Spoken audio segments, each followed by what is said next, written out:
Hari Hara Krishna Ankara Guru Hari Ram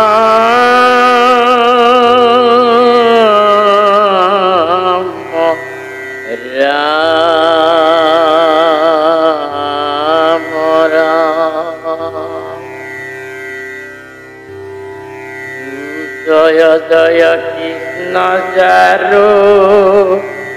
Smarana Mangala Jugaduk Jugadir Hare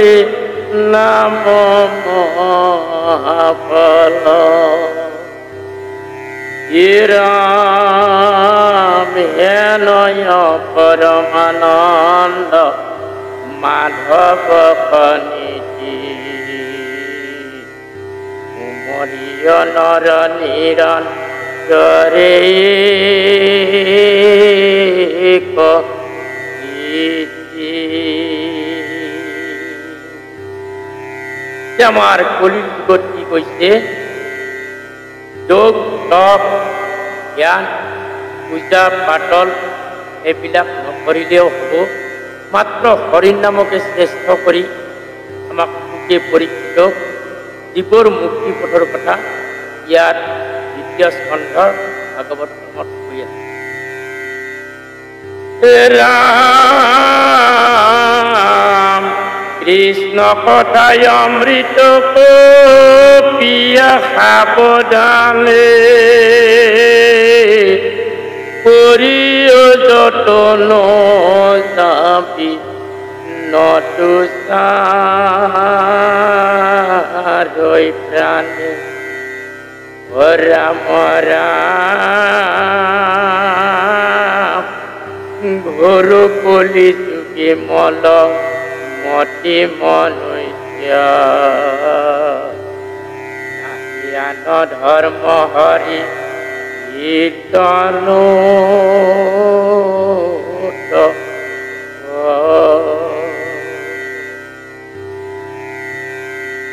যে কৃষ্ণ কথা হৈছে অমৃত সেই কৃষ্ণ কথা অমৃত পান কৰিব দিছে আমাক পৰীক্ষিত তাৰ লগতে আমাক কলিৰ যুগত আমাক মানৱ জাতিকো কৈছে যে জীৱৰ মুক্তি পথৰ কাৰণে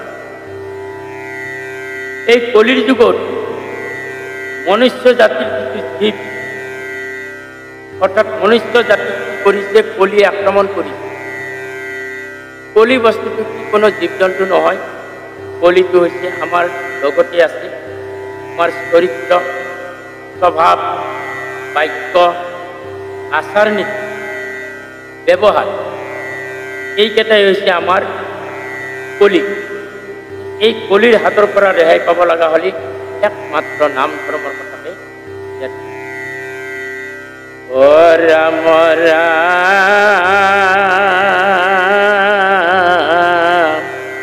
হৰি ৰতয়াছে কলি কৃত যতকো গুসুক প্ৰথমে কৰা হৰি হৰি ভক কৃষ্ণৰ শৰণে কৰি অশেষ প্ৰণতি বৈকুটৰ কিঙ্কৰ কৰণী গতি যে শংকৰদেৱী এই দ্বিতীয় স্কন্ধটো লিখাৰ আগতে প্ৰভু ভগৱন্তৰ চৰণত দাসত্ব স্বীকাৰ কৰিছে যে মই দাসৰ দাস আন দাস মই দ্বিতীয় স্কন্ধটো লিপিবদ্ধ কৰিবলৈ ওলাইছোঁ হৰি কীৰ্তন দুখা কিমান লিখিব ওলাইছোঁ গতিকে ইয়াত যাতে মোৰ শান্তি নকৰি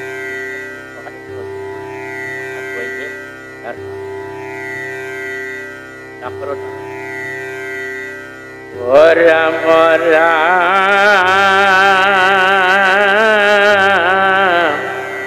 দ্বিতীয় স্কন্ধৰ কথা শুনিয়া উৎসুকে নৃপতিৰ প্ৰশ্ন পাছে মুনি মুনি সুখী ৰাম কৃষ্ণ পদ পংকজ হৃদয়ত ধৰি সিদ্ধান্ত তাংক সাধু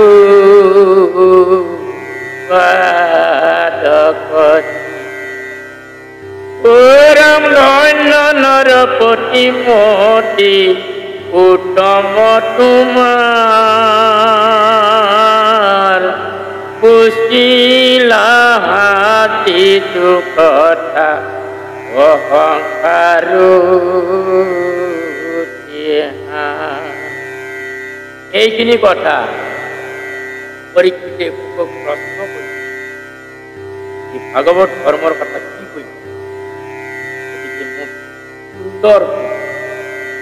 বুজি পোৱা ভালকৈ আপুনি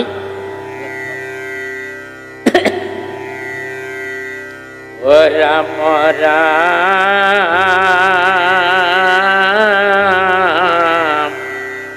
মকৰ সাধন ইটো জগত হেতু লোভিল মুকুতি যিটো তাহাৰ পান্বিত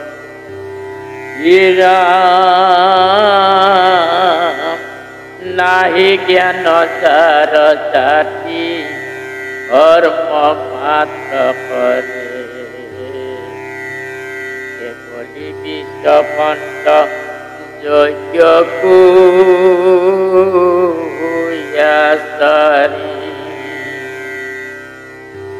যে অৰ্থাৎ ই সকলৰ হৰিৰ নামৰ জ্ঞান নাই হৰিত ভকতি নাই এই পাঁচটা যজ্ঞ অৰ্থাৎ পঞ্চগুণ পাপটো আমাৰ দৈনিকে লাগি থাকে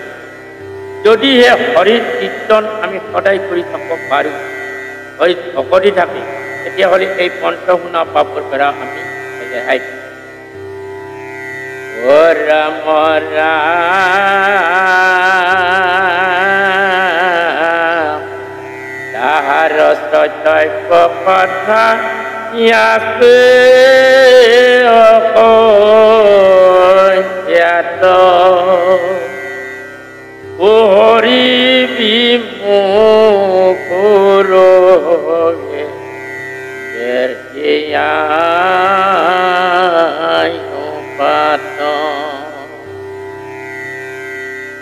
দিন ভৈলে ধন কুটু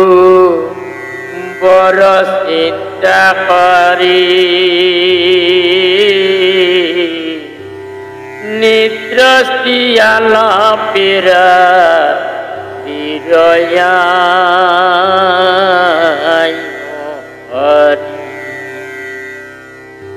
যে আমাৰ এইবিলাকত সংসাৰৰ যিবিলাক আৱৰ্জনা আছে এইবিলাকত কি হয় আয়ু হৰণ বয়সটো আমাৰ টুটি আহে যে অৰ্থাৎ আমি যদি 80 বছৰ জীয়াই থাকিব লগা আছিল কিন্তু 80 বছৰৰ ভিতৰত 40 বছৰ আমাৰ নিদ্ৰাতে যায় আৰু থাকে আমাৰ 40 বছৰ আৰু 40 বছৰতো যদি আমি এই স্ত্ৰী নিদ্ৰা স্ত্ৰী নানান ধৰণৰ আমাৰ সংসাৰৰ আৱৰ্জনাবিলাক আমি তাতে লিপ্ত হৈ থাকোঁ আমি হৰিৰ নাম কোনো সময় ল'ম আৰু যদি হৰিৰ নাম ল'ব নোৱাৰোঁ তেতিয়াহ'লে আমাৰ কি হ'ব আমাৰ মৃত্যুৰ পিছত আৰু 84 লক্ষ জনী ভ্ৰমণ কৰি ভোগ কৰোৱা হৈ তাৰ পিছতে আৰু জীৱত পাব পাৰি যে আমিও বৰ্তমান যে মনুষ্য জন্ম পাই আছোঁ আমিও আগত 84 লক্ষ জনী 84 লক্ষ জনী ভ্ৰমণ কৰোঁতে কৰোঁতে এই জন্মটো মনুষ্য জন্ম পাইছোঁ আৰু এই মনুষ্য জন্মটো মাত্ৰ কি হৈছিলোঁ প্ৰভু ভগৱন্তৰ তাতে মাতৃৰ গৰ্ভত কি কৈছিল যে সত্যে সত্যে সত্যে কায়ে বাক্য মানে প্ৰকৃত ঘৰত মোক এই মাতৃৰ যিটো নৰক যন্ত্ৰণা ইয়াৰ পৰা ৰেহাই দিয়ক মই জন্ম হোৱাৰ লগে লগে আপোনাৰ তাতেই কৰণ আপোনাৰ তাতে কি কৰিব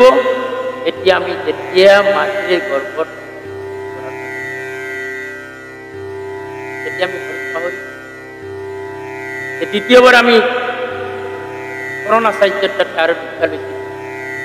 সেই নামটোকে আমাক আৰু সেই নামটো পায়ো আমি কি কৰিছোঁ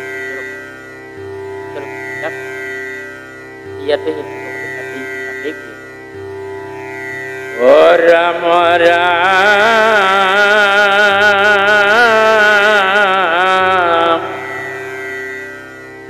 হেন জানে যাৰ ইচ্ছা মুখ বতা পৰীক্ষিত বেহুনি বেকু কৃষ্ণ কথা রাম জীবেশিত কৃষ্ণ গুণ নাম কীর্তন কৃষ্ণরে পাদ পদ্ম স্মরিবে মন রাম নারায়ণ মরণে পরম মঙ্গল এই মানে জীয়ন্তী জন্মরূ সাফল অন্তকালে হরি স্মরে জিতু ভাগ্যবন্ত তাহার মহিমা কুহি কোনে পাগেয়ন্ত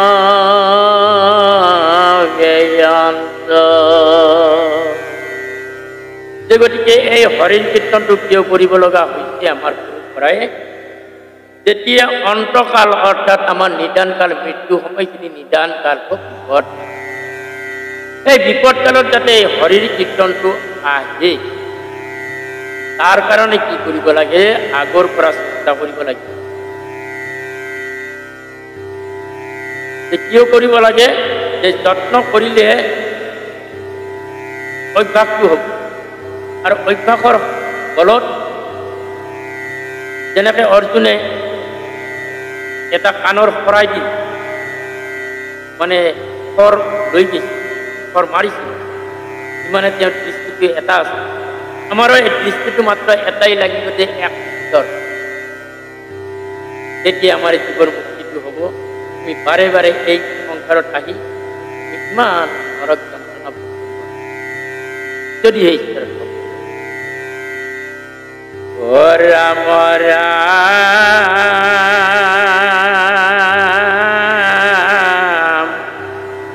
ইটো গমময় দেখে জগত নিখিল যত পাপ পুণ্য ততে বৰ্তিল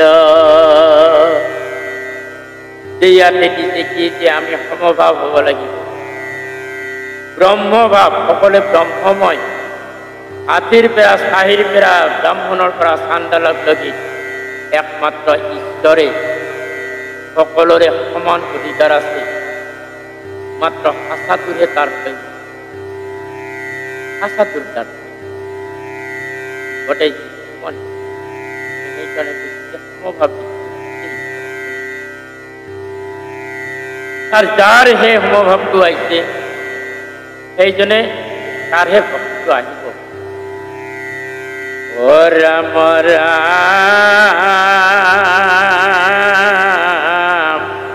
হৰিৰ কথাত তাৰো ৰুটিও বিশ্ৰাম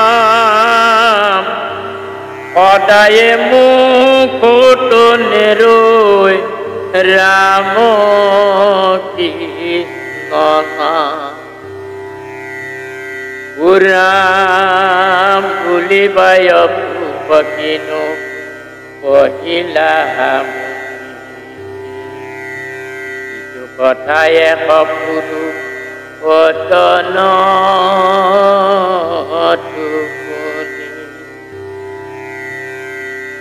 সাৱধানে আৰু নৃপতে উত্তৰ ইটো মহাভাগৱত শাস্ত্ৰ বৈকুণ্ঠৰ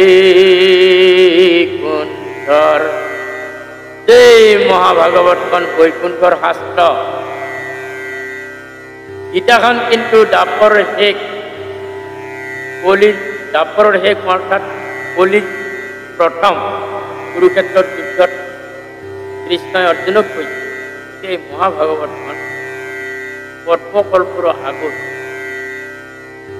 সেই ভাগৱতৰ যিটো নিৰ্দেশ উপদেশ আমি সেইটো আৰি পালন কৰি যোৱাটো আমাৰ মানৱ জাতি ৰাম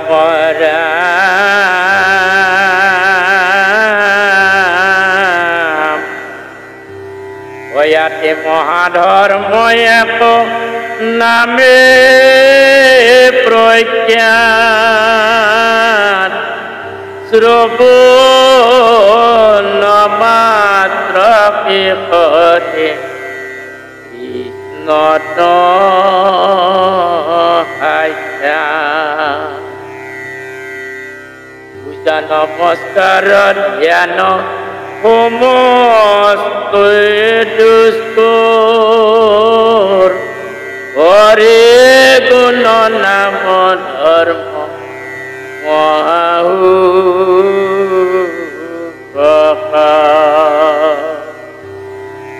ইয়াতে আমাক ভগৱতে ক'লেই যে পূজা জ্ঞান নমস্কাৰ কৰিব লাগে কিয় এই দুষ্কৰ বহুত কষ্ট হয় কিন্তু হৰিৰ নামৰ ক্ষেত্ৰত কোনো কষ্ট নাই উঠতেও হৰি বহতেও হৰি ৰাস্তাত যাওঁতেও হৰি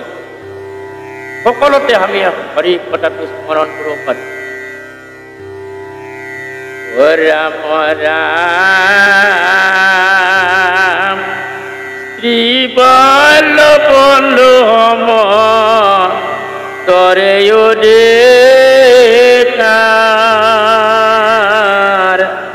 সন্তানক কৰয় নামে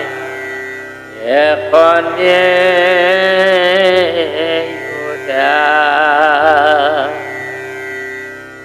ইয়াত আমাক বঢ়িয়াকৈ কৈ গ'ল যে ইয়াৰ কোনো জাতিৰ কথা নাথাকে চাণ্ডালৰ কথা নাথাকে ব্ৰাহ্মণৰ পৰা চাণ্ডাল পৰ্যন্ত আমি হৰি কথাই সকলোৰে অধিকাৰ সমানে আছে কিন্তু জাতিভেদটো আমি কৰিছোঁ আমি জাতিভেদটো কৰিছোঁ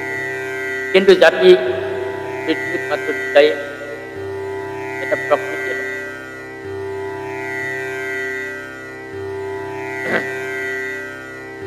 হৰি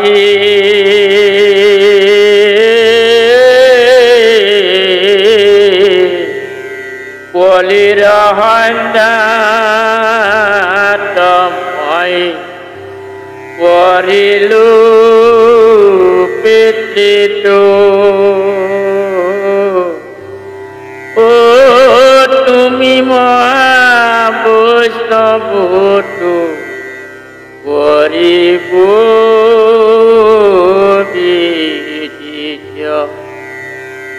প্ৰশ্নৰ উত্তৰ দেওঁ গুয় সাৱধান কৃষ্ণৰ নামে জানা পৰম কল্যাণ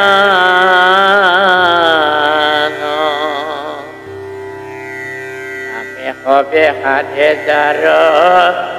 যেনয় অভিলাষ বা মুখ চাৱৈ বৈকুণ্ঠতে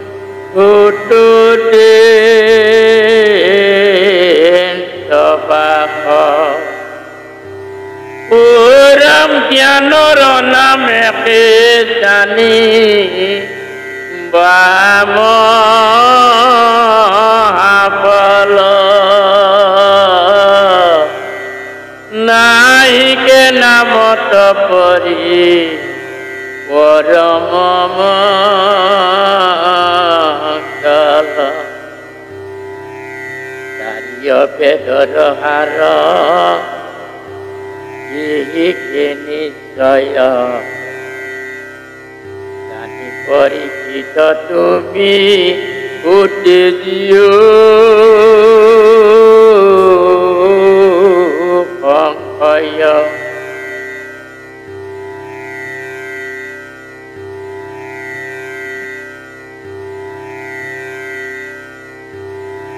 পুরাণ শ্রবণ কীর্তন নীতি করিব কৃষ্ণ ইন্দ্রিয় যিনি হইব কৃতাহীন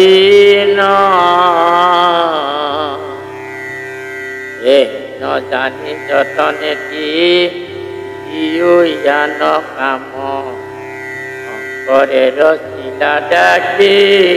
কুবুলা রাম